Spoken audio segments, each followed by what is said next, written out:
ചാടി ചാടി ചാടി അമ്മച്ചിതാ പോയേ. ഇങ്ങനെ അടിക്കണോ?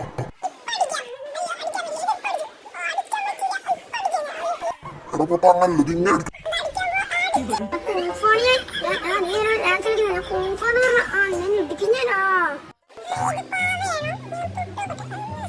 നീ എന്തിനാ എന്നെ പിച്ചേ? അടി.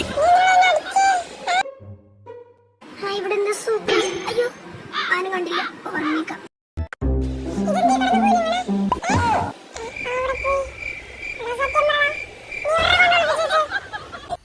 അമ്മച്ചി പ്രാതം ഇന്ന് ഞാൻ പറ്റി.